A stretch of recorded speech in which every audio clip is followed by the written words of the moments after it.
First item is the approval of the agenda. Second. A motion and a second. All in favor? Aye. Any opposed? Motion carries. And move on to the 2023 tax rate hearing. Good evening, everyone. Good evening. I'm excited to present some tax information to you this evening. You want to control this one? Sure. You can get lost in the weeds pretty quickly when you're talking about school finance. So just wanted to review the four funds that we use for school districts. The general or incidental fund. Fund 2 is the special revenue or teachers fund. Fund 3 is the debt service fund. And then there's some descriptions on specifics for each one of those funds and the requirements for each one of those funds.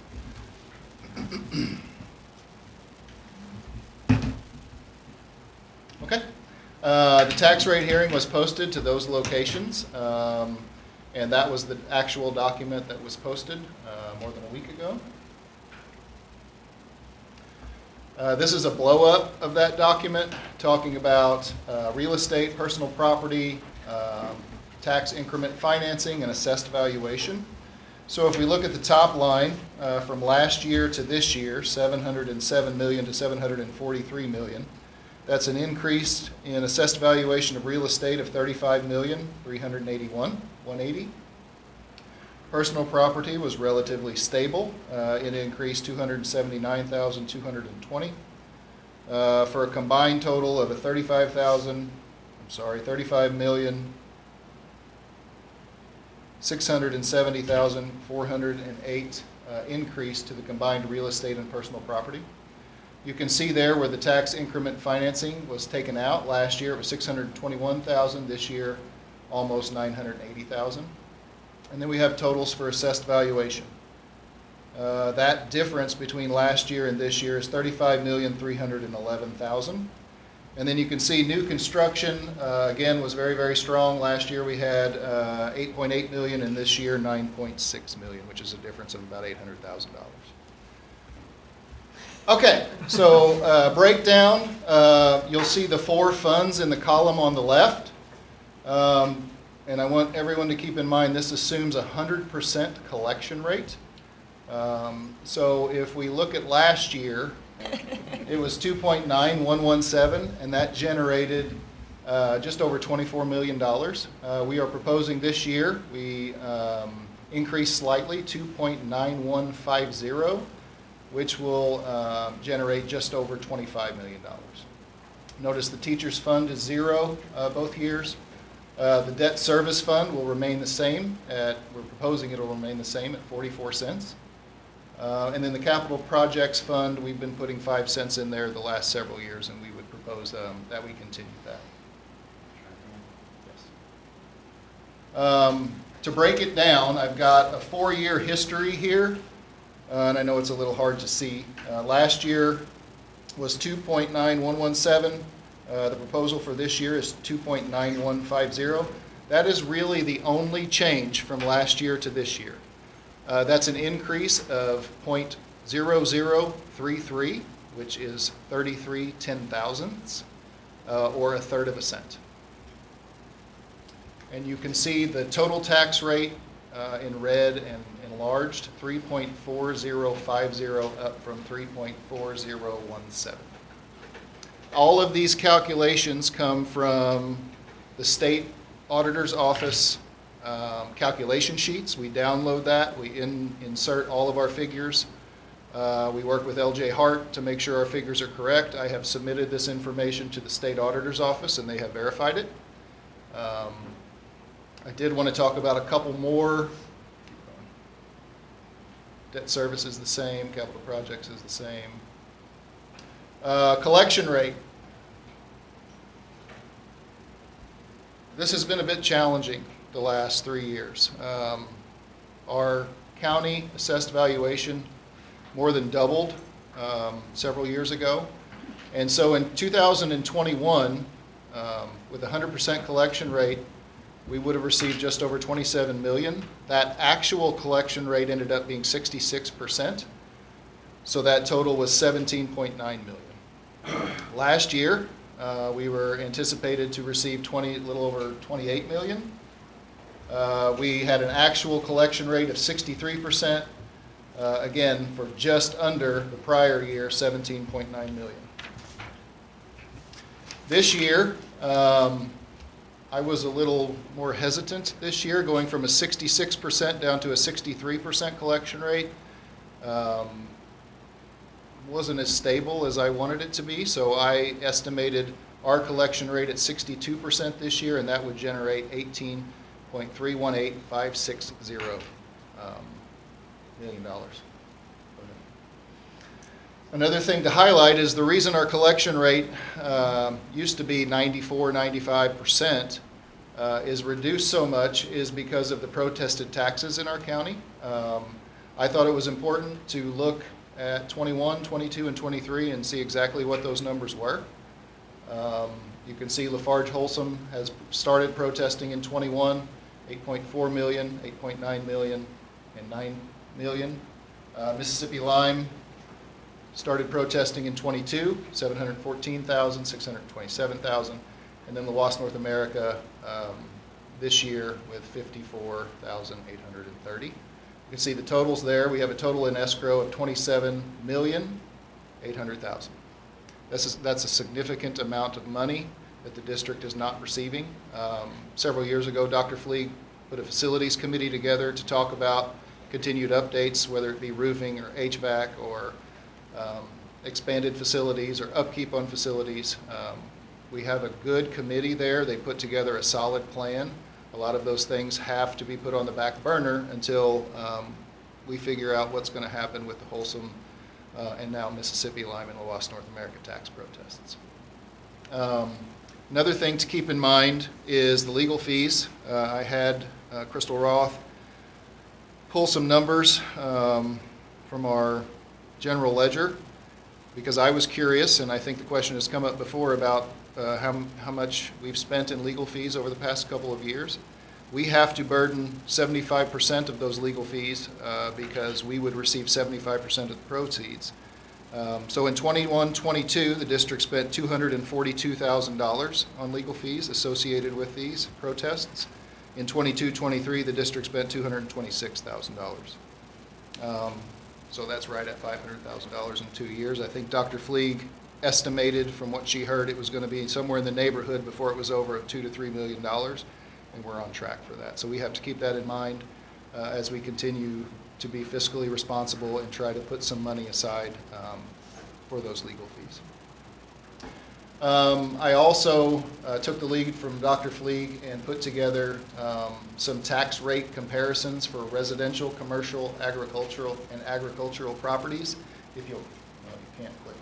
Can you click on that residential? You want me to zoom in? Yeah, please.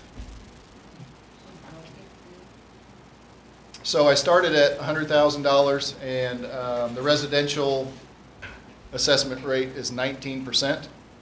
And so you can see the calculations there. Over on the right-hand side is the change from our prior tax rate to the proposed tax rate. And you can see for a $100,000 house is 63 cents, and then it goes up from there.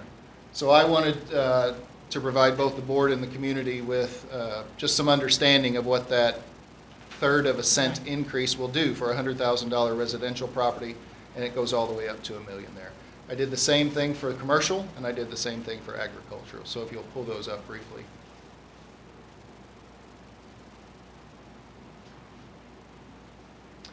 And you'll see the rate for commercial is 32% on a $100,000 property, and that increase would be 1.06, $1.06. And then agricultural,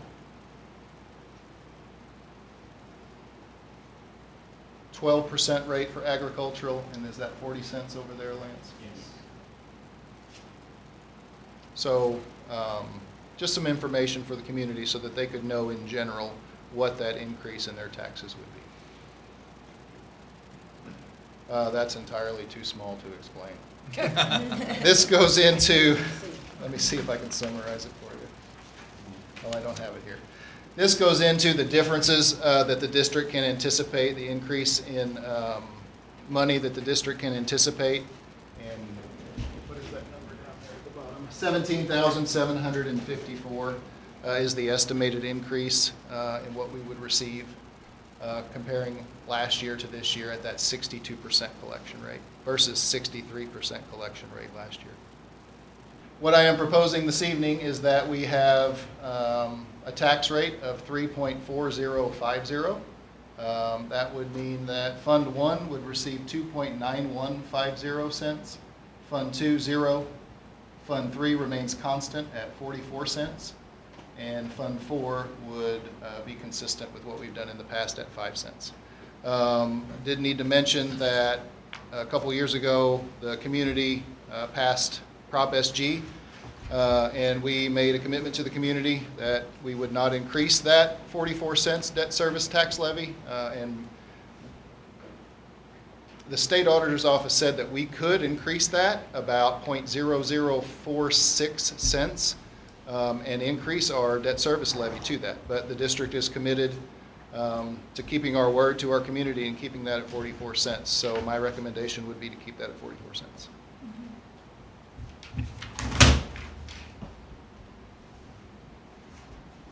Do you have any questions for Dr. Any questions? No, you just explained it well. I like the fact everybody could see really how much more they will pay. Right. Right.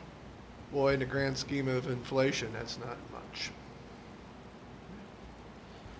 So, just so we're clear, if the taxes weren't being protested and the board voted to do so, this tax rate could go down significantly. Yeah, I think if the amount of protested taxes were available to the district, I think the Board of Education would be in a position to reduce the tax rate to its lowest possible amount in the operating levy, which is 2.75. We would have to do some planning. I think that 44 cents could potentially be reduced as well, but it would be dependent upon the landscape when the State Tax Commission rules and what that looks like, and how we move forward with community partners regarding protested taxes. There's a lot more to it than just what I'm going to say, but the amount in escrow could pay off the bonds and do the remainder of work that has been proposed in the facilities plan, if I'm Absolutely. correct. That's all.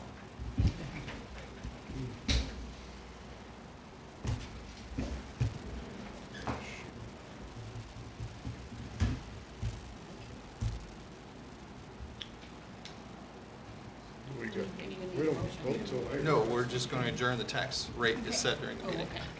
as long as there's no other questions. Motion to adjourn the 2023 tax rate hearing in the San Diego County R2 School District and then transition to the regular open session meeting. I have a motion and a second. All in favor?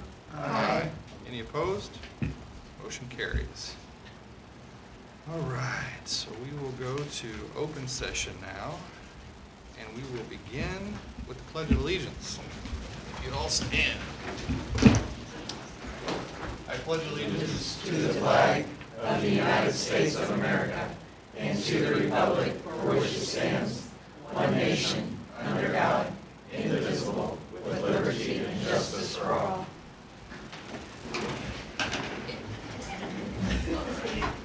Next on the agenda are the Board of Education norms, which are available in the board packet, and then the approval of the agenda. Motion to approve the agenda of the August 29, 2023 regular open session meeting. Second. We have a motion and a second. All in favor? Aye. Any opposed? Motion carries. Next, we have the MSBA monthly report for August. Hopefully. Maybe. Welcome to the August edition of the Missouri School Boards Association's Board Report. We begin by looking forward to the start of a new school year in Missouri. Our public schools will start the new year this month with great anticipation, but in an environment that continues to be challenging. With these challenges also comes the opportunity to share the success stories happening in public schools. This form of advocacy is a powerful way for school board members and districts to communicate the strengths and successes of their community schools, foster community engagement, and advocate for the well-being of students and educators.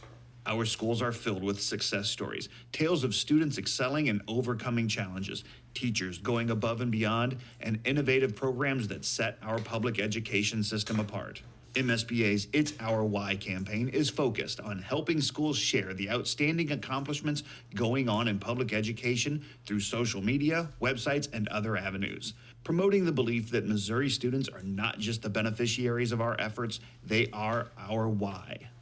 Recently, MSBA's Board of Directors gathered in Columbia for their quarterly meeting, and a few board members discussed their why. My why is I'm a former public school teacher. I believe in public schools, and I believe in teaching and learning. Kids come to school, and in many instances, it's the best place they've ever been. And so I work toward making sure that schools are available to kids and that their caliber is excellent. I come from a pretty poor part of the state in southern Missouri. We are the 6th poorest congressional district in the United States, and I've just seen the difference that education has made in children's lives. I believe education is a key to prosperity, and I want to do everything I can to advocate for students so that every child has a chance at a great public education. Because public education serves all kids. Every kid out there, whether it is a kid in poverty or a kid with special needs or a kid that just recently moved to this country from another country and can't even speak English, we serve every single kid out there, not just a special select group. Because I have a heart for children, and I want to see every child educated. I want to see them all have a fair opportunity. To see those little kindergartners or even our preschool now come in, and then to one day see them cross that stage and shake your hand and you hand them a diploma because they're graduating. Visit the MSBA website for more information about the It's Our Why campaign, or use the hashtag when sharing good news stories from your schools. MSBA's positions on state and federal education issues are determined by the Delegate Assembly that will be meeting this coming November. If your school board has a position statement on an issue you would like to submit to the Advocacy Committee for consideration, you can do so this summer. The Advocacy Committee reviews those proposals and makes recommendations to the Delegate Assembly that determines MSBA's positions on issues. Those position statements express to legislators, policymakers, the public, and the media where MSBA stands on issues affecting public schools. Be a part of this process by reviewing the current positions, discussing them with your fellow school board members, and proposing changes. Delegates will vote on the proposed changes at the Fall Delegate Assembly this November in Kansas City. All submissions are due online or postmarked to the MSBA Columbia office by 5 p.m. on Monday, September 4th. Registration is now open for the 2023 MSBA Annual Conference in cooperation with the Missouri Association of School Administrators and the Missouri Association of School Business Officials, to be held November 2nd through the 4th in Kansas City. The event will once again feature numerous breakout sessions and workshops, many presented by school leaders from districts throughout the state, the MSBA Education Expo, and of course, a great lineup of general session speakers. And finally, nominations for the 2024 Carter D. Ward Excellence and Advocacy Award are being accepted now through September 1st. The award is presented to a local board member who excels at advocating for public education. Visit the MSBA website for more information. That's it for this month. Thanks for allowing us to have some time at your board meeting, and we'll see you in September for the next MSBA Board Report.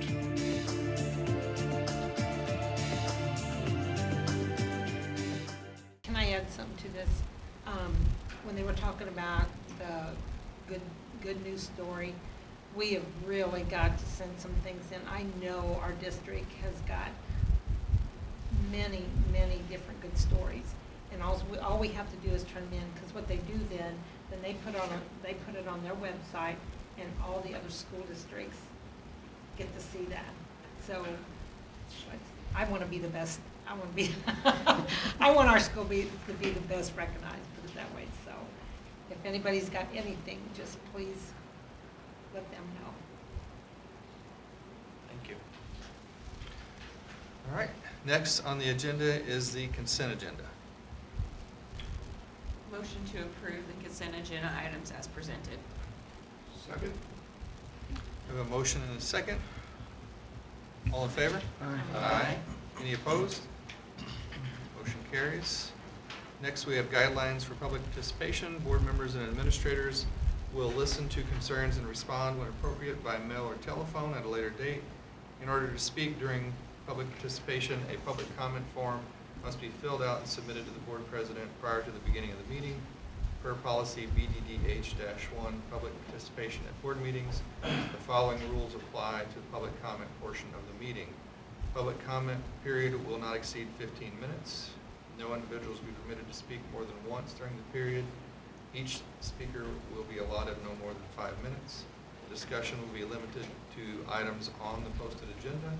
All speakers must provide their name and address prior to speaking. If there is insufficient time for everyone to speak, the board will encourage participants to submit their question in writing and utilize the process for putting the item on the agenda. I did not have any public participation. I did not either. All right. Next on the agenda is the report of the superintendent. Thank you. First on our agenda item is our back-to-school PD, and I'm going to let Dr. McClard talk about that. Yes.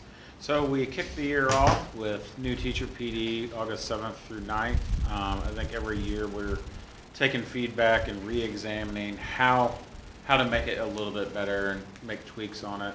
So some of the areas of focus are just who are we as St. John?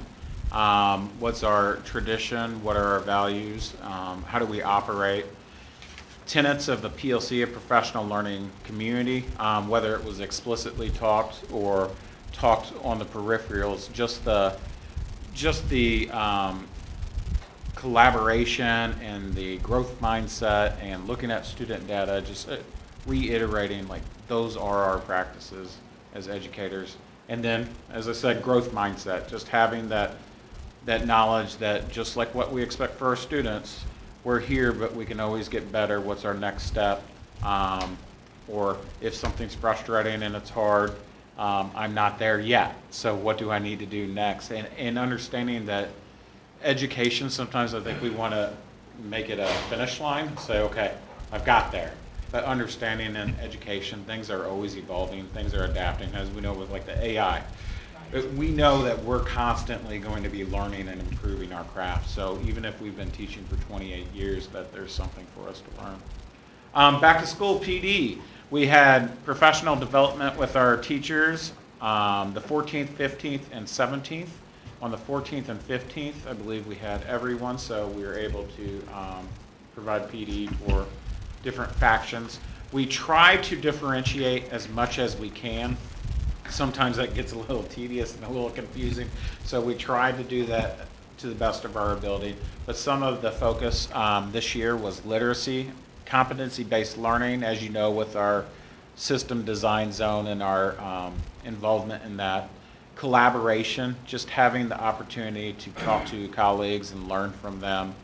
Behavior and relationships. Our keynote speaker talked about relationships, but she also talked about classroom management and setting up those routines in order to have those relationships. And then safety as well. We've got our Crisis Go app, but we've also talked about different other items such as ALICE or crisis prevention. So those are kind of the themes for back to school. I think this is my only slide, isn't it? Okay, so I'm going to just talk offhand now. We did get the survey results back. They are still turning them in for the next couple days. But just a couple key notes. K through 3 had a whole day of letters, and that was some of the feedback we got, that they wanted to avoid being out of their rooms. So instead of taking them out of their rooms for 4 different sessions, we try to make it work during the PD days. So we have scheduled those for K through 3 to be during the PD days in order to hopefully keep them from having to write sub plans. We know that even though our subs are great, having your classroom teacher there is better for learning. 4th and 5th had a letters work day, again to avoid a day out of class for their work day on letters. We did have an overwhelming positive response in regards to our sessions. When I looked through them, they're mostly on the strongly agree, some are on agree. Some of the common themes, we asked a question this year, as a result of professional development, I will, and we asked people to fill in the blank. And some of the themes were use AI in class, work on positive relationships, use literacy strategies, and continue to grow in competency-based learning. And under positive relationships, I thought it was interesting, there was a couple branches out of that, whether it's focusing on communication or understanding students' backgrounds or working with their team. So they took it to another level and saying relationships outside of just students, but relationships with my team, with the building. And then just the positive relationship with themselves as well. So thinking about like, well, how can I make sure that I have time for myself? And I think we always talk about that you can't pour from an empty vessel. So making sure that we realize where we're at as far as that goes. Feedback on changes. We always have feedback, and there's some of them I'm like, I should have known better. Like, I get a little too excited. We jam-packed the PD sessions, so it was you in at 8:45, you're across the building at 8:45 for your next session. Well, doesn't work like that. So building in transition times. We did consider, we've seen this feedback before, PD at Bloomsdale. Unfortunately, we had a couple last-minute changes in our sessions. We actually had that planned for one of the days, but we had to switch it because we had to have everybody here for a couple things. Time to collaborate is some of the feedback. More breakouts. They asked that we have at least 2 rounds. That way, if they went to one session, they could still go to another one. And then more time in the rooms. I did go back and review the time that we did and kind of calculated. So during our PD days, we did have 20 to 38% of our planned days of PD available to collaborate, review IEPs, and we tried to build in as much as we could with that. But I do know with the feedback, we're always wanting more time in our rooms. One of the things that kind of kept us from doing that was the state mandate with the fluency testing, and you have to test K through 3.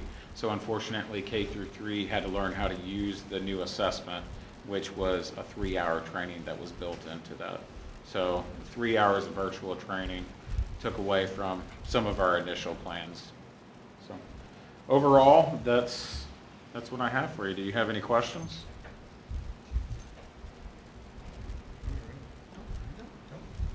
Thank you, sir.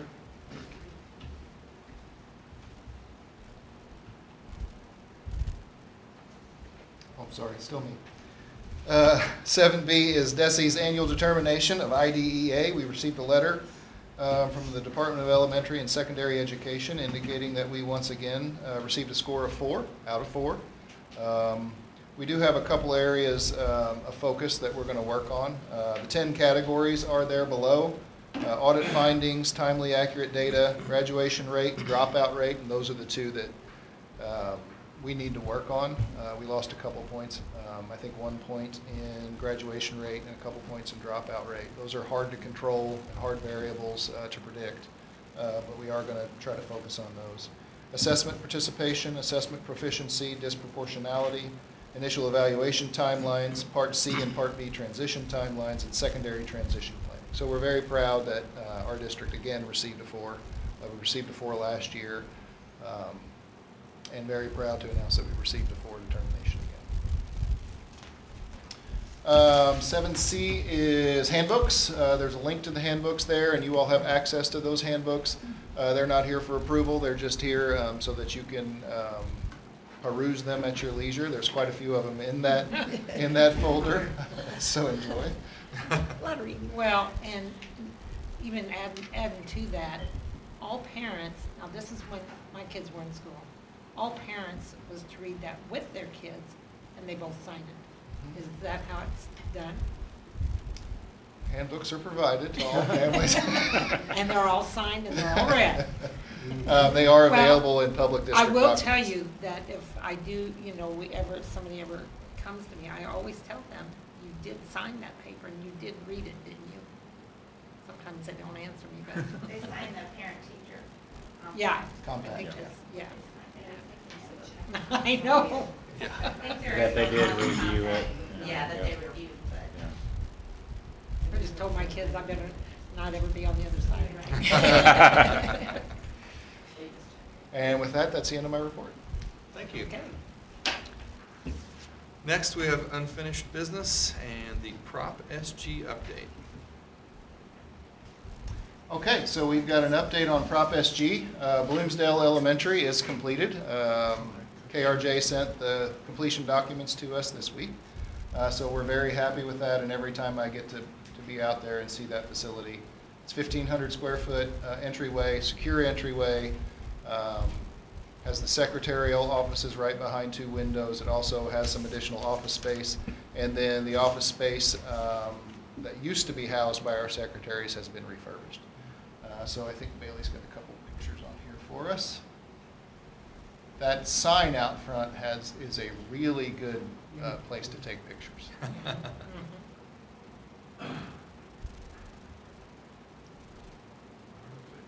That's the picture on the right is where the secretaries are. They're a little more moved in now than when this picture was taken. And the VCT tile on the floor with the Bloomsdale Elementary logo in it really turned out well. So we're very pleased with how that facility turned out. And we will be holding our September Board of Education meeting at Bloomsdale Elementary so that we can give a tour, let everybody see it. So just a note for the public, we will be holding this meeting in September. What's that date? 19th. September 19th at Bloomsdale Elementary School. Update on the middle school. That's a rendering of what the building is going to look like back in that little cubby. That is the 3-story elevator. We had a groundbreaking during their open house on August 24th, and construction is underway. There's a 16-foot hole there now. I think we've broken 2 pipes so far. One has been repaired, the other is in process. The plans that we have don't always indicate the correct location of water lines and sewer lines, and so it's quite the challenge getting down there. So I know that Davey Carl, Director of Maintenance, is in the process of working on a sewer line and getting that repaired so that we can continue. Dr. Mercer, anything else going on? No, I can say it's been a really interesting experience because even the kids are stopping at the windows and taking a peek outside. They're really soaking it in. And just today, Dr. Taylor, I started going back through camera footage and taking stills from each day so we can have a time lapse. Yeah. Oh, nice. That's cool. Yeah. Oh, that's neat. So very excited about that project beginning. Here's a couple pictures. You can see the fence that they put up in the parking lot, and we're going to hear more about that in a minute. And then upstairs at the far end of the hallway, they began some demolition up there as well. That used to be the counseling suite upstairs. Oh, there's our hole. A lot of town bigger now. since we were there. You guys did a lot of digging. Yeah. In a short period of time. Very excited about that hole.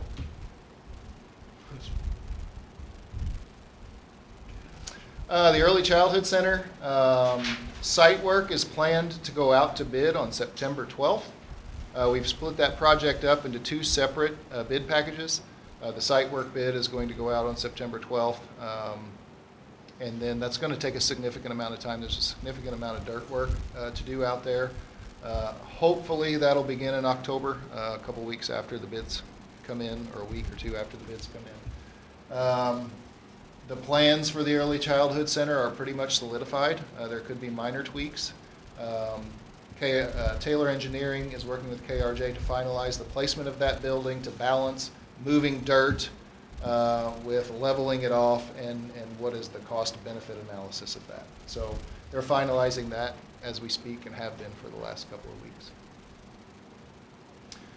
St. Genevieve Elementary, the architects are continuing to work on final updates, the position of the office space and the gyms. We anticipate the end of the 23-24 school year to begin construction. They have that a little sooner, but I don't think March is a good starting time for construction for St. John Elementary. I would like to get the kids and the buses and the parking lot clear before construction starts so that we can have a plan in place after we see what the fencing is going to look like, what the parking lot is going to look like, and all We do that. some testing in March too, don't we? Yes, we do some testing in March. On the other end of the building, though. She's ready. Yeah, I think I heard, let's get it going. We'll move on. And that's a footprint of what the building, close to what the building is going to look like there. Last month, I showed you this picture and told you that we were working on some parking updates. That has transitioned to this and finalized to that. So you can see in the bottom left, we have doubled the amount of parking spots in the asphalt area for the board office. And then in the upper right, you will see some cars parked kind of behind that daycare there. We have 10 additional spaces there. I've asked everybody in the board office to park back there and free up the asphalt parking lot over here. And Dr. Mercer has helped and talked to his faculty and assigned some of that faculty to move over to district office while that construction is going on in the back. Also, maintenance relocated and started parking somewhere else to free up some space back there. They've been watching it pretty closely, and there's been some open spots, so I think a couple of them have moved back in. Dr. Mercer, Yes, that's sir. working That's pretty accurate. well? Yes, sir. We're in good shape. So I didn't anticipate it quite working out that well, but we're going to have high hopes for parking in our district. We've got some other projects going on. There's some fencing going up down at Yank South. We put some yellow protective, plastic on the top of that. We also had to add some protection to the bottom of the fence. It was continually getting damaged by mowing. You can see Matt working on the, I don't know, was that a 1940 or a 1950 shower? Down in the boys' locker room. On the right, you can see some new stalls that went in, new benching on the lower left, and then some new lockers on the right. That has turned out fantastic. Our maintenance crew and our custodial crew have done a fantastic job down there, sprucing it up, new power washing, new paint, new LED lights, and just made it something that the kids can be proud of. We've also asked Dr. Nix and our coaches to keep an eye on it, to keep it looking nice, to minimize the amount of damage that occurs. But there are a lot of kids down there every day, not only PE classes, but also practices, and they're in and out, and they're changing, and there's a lot of equipment going on. So things like that are going to happen, but it looks fantastic. Talk about the custodians and maintenance. There's always much to be proud of here, but facilities are always going to be proud, so they did an excellent job over the summer. They did. And the more I work with all of those gentlemen, the more it's evident how much they care and how much they're invested. They bleed green. Yep. They want to do what's best for kids around here, and they work hard to get that done. We saw that especially last week during that heat wave with the amount of HVAC issues that we had. Matt brought in 2 portable units that he loans out to people and put them in our elementary art room, because that was down and the cafeteria was down, and they set up fans, and they came to me talking about, let's run it overnight to get it caught back up, and it's made to do that. And I think after the system being down over the weekend, after we got caught up Monday and allowed it to run Monday night, Tuesday, and the rest of the week was better, there were still some issues and some spots that were down, but they did a fantastic job. That's all they did last week. And you know as well as I do, if you were outside last week, you were sweating. Yeah. And they were on the top of roofs, and Matt said he lost about 7-8 pounds and drank I don't know how much water. So they worked hard last week to keep things up and running. Next, we have the tax rate. So this is the slide that we were missing, mysteriously showed up right here. And I wanted to highlight the schools on the right. And I know it's hard to see, but I thought it was important to include that information for you. We are highlighted in green, and that's a ranking from high tax rate to low tax rate. And you can see that we are fourth from the bottom at a proposed 3.4050. Perry County 32 is right below us at 3.39. And the highest one is 4.82. So there's a significant difference. And Dr. Fleek showed this last year too, and we're right around that same area. I don't think we moved much. So, but I did want to highlight where we fall in our surrounding school districts. So I would propose that you adopt the total tax rate of 3.4050. With Fund 1 having 2.9150, Fund 2 at 0.0, Debt Service Fund 3 at remaining at 44 cents, and then Fund 4 Capital Projects at 0.05 cents.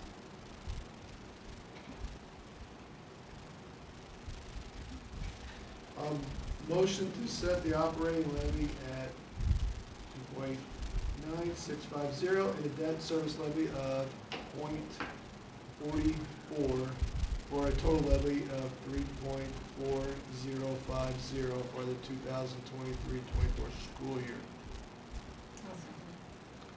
So a motion and a second. I just want to point out the 29650 is Fund 1 and Fund 4. Yeah. The operating levy is typically Fund 1, 2, and 4, and then the debt service fund is pulled out. So when Mr. Bosler said 2.9650, that includes the 5 cents in the capital projects fund. All in favor? Aye. Any opposed? Motion carries. Next, we have the summer 2024 MISHA debt period for activities. So we typically try to do this as far ahead of time as we can to allow families to plan their summer vacations. I got with Dr. Boyd and Dr. Nix, talked about different options, and landed on this as being the best option. The requirement from MISHA on the dead period is 9 consecutive days in length, beginning on a Saturday and lasting through the second following Sunday. The first allowable fall practice is Monday, August 12th of 2024. So I am proposing that we set the summer of 24 MISHA dead period for activities to be August 3rd through August 11th. So moved. I'll second. A motion and a second. All in favor? Aye. Any opposed? I'm so thankful we do this early. Yes. Even Motion though I never carries. take vacation that week, but I think lots of people do. Yep. Plan vacations well in advance. It's a rollback year too, that's why it's later Oh, than, yeah, it's a little late. that's why it's later than it has been in years past. was gonna say, So I thought MISHA so. rolls the whole calendar back every 7 years, I believe. That's about right. So this is the rollback year they have. Next on the agenda is the POW MIA campus status. I asked Mr. Oldham to come in and present. I've talked to you a couple times about what this is, and he's done a lot of work on this, so I'm going to turn it over to Dr. Oldham. Here. Wherever you would like, sir. All right. Bailey will say. So I see how formal this board meeting is, so I'm going to come up here. So I'm going to be brief, but I do want to give you guys a little background on this. My friend Scott Riedenauer was the principal in the Hillsborough School District, and Scott came up with this idea about 3-4 years ago about creating a POW MIA school. It's usually, like if you go into Perry County, you'll see that sign in Perry County. So it's a county designation or a city designation. So I got a hold of Scott. I said, hey, what are you doing on this? So he told me. So my brother's really involved in the AMVETS organization. I contacted the guy that kind of runs this. His name is Robert E. Lee, I swear. And so, yeah, and so anyway, but there's a POWMIA board at Jefferson Barracks, and so I get a hold of these guys, and they're super dudes. They really are. They're veterans, and they really care about this. It's also kind of personal to me that my sister-in-law, who's a career Army person, actually went to Laos and learned Laotian and actually found the remains of servicemen there and actually brought them back. So it's actually kind of a personal thing to me as well. All right.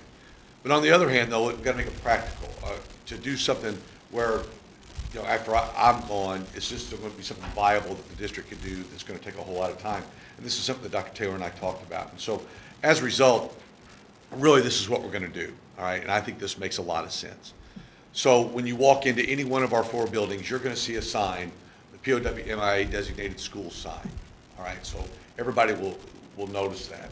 We still have, they're still finding servicemen all the time. They're finding them in Europe, especially with the globe getting warmer. They're starting to find servicemen remains all over the place. So that still needs to be at the forefront of people's minds, you know, that we're not, that job's not done. We will have a POW/MIA Day, I believe it's on the 15th. It's the 15th to the 24th. September 15th? Okay, yeah, the 15th, awesome, all right. And so at that time, we'll plant some small flags, all right. I'll get with the building principals and get them a flag, POW/MIA flag, or maybe they can display it that day. I'm not requiring anybody or asking anybody to put it in the curriculum or anything else. That might be something that the social studies departments in both the middle and high school would do, but it's not something that we're going to require or anything like that. But at the Veterans Day Assembly, I thought about Dr. Smith when he said last year that St. Genevieve School District gets it. And what they do is they get veterans.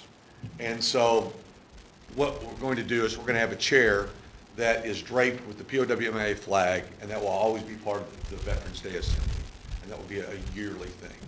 All right, and so, to be recognized by, you know, the American Legion Post and different posts like that. That's something we'd like to do. All right, and so we want to make it, honor the veterans is significant, and we do that anyway. If you guys have been to Veterans Day Assemblies, they're phenomenal, and I think our district does a great job with that. We're already collaborating with the American Legion VOW Post, and we'll do so honoring our POW/MIAs as we get information about that stuff.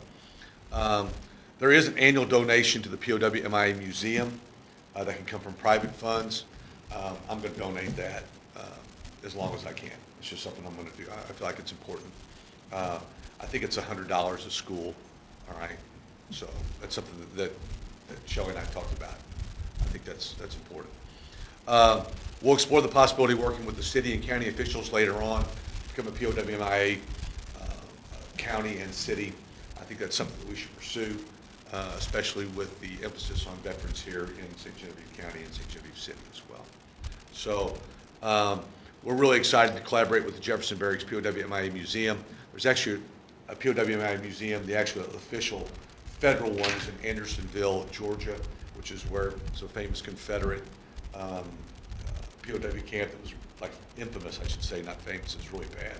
But we have one here in Jefferson Barracks as well. So anyway, guys, that's really what we're going to do. So really, it's not going to be anything really in depth. We're just going to kind of envelop everything into the Veterans Day Assembly. Thank you. so Thank you. much. No problem. Yes, it's great, thank you. Sure. No problem, guys. Motion to approve the St. Genevieve County R2 School District to achieve POW/MIA status, campus status in partnership with the Jefferson Barracks POW/MIA Museum. Second. A motion and a second. All in favor? Aye. Any opposed? Motion carries. Is this at the end of the meeting, folks? Yeah, we didn't really know where to put that because at the end of the closed meeting, we open it back up and then release. Right. So, Okay. Go on down to the open session. oh, sorry, one more thing. Thank you, Dr. Boyd. These students showed up. I almost forgot. So we're gonna do, Hey, I wanted to take an opportunity to introduce Sarah and Kennedy. They are here to present you guys your yearbooks. They look absolutely thank you. fantastic. So if you guys Thank you. haven't seen some of the pictures that Mrs. Harlow has posted out on social media, they have worked extremely hard watching them come over the summer and put all that time and all that effort into it. It's much It appreciated. really is neat to see that, and that's Mrs. Harlow's first that she's sponsored and put together, so we're really excited about what she's done and how she's blessed. So make my wife happy. it's great to see you. Yes. You know you, what, Sarah. I think they're getting a little bit thicker every year. Yeah. Thank you, Kennedy. Thanks, ladies. Thank you. Thank you so much. Thank you. Please tell Ms. Harlow thank you also. Yes, thank you very much. come a long way, haven't they? They have. I have mine, I don't think ours is colored. No, I don't think mine's colored either. I don't think it's colored, are they? No. Okay, so now, Guarantee you. Return to open session. Anyway, so I guess Bailey, if anybody wants to do the good news story, they come to you. Please, you guys, whatever you got, just take it to it.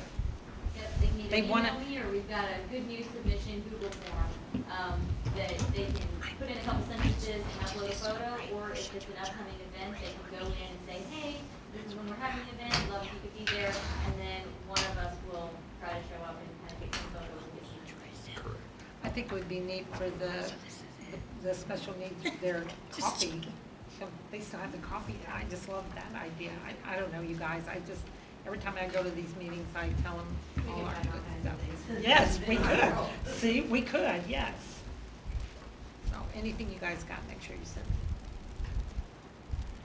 Yep. I'll make a motion to adjourn the open session of the regular meeting of the Board of Education of the St. James County R2 School District in St. Genevieve, Missouri. I'll second. A motion and a second to adjourn. All in favor? Aye. Any opposed? Motion carries. That's it, folks. Thank you. All right. Thank Oh, you for let me coming, put in guys. what time it was.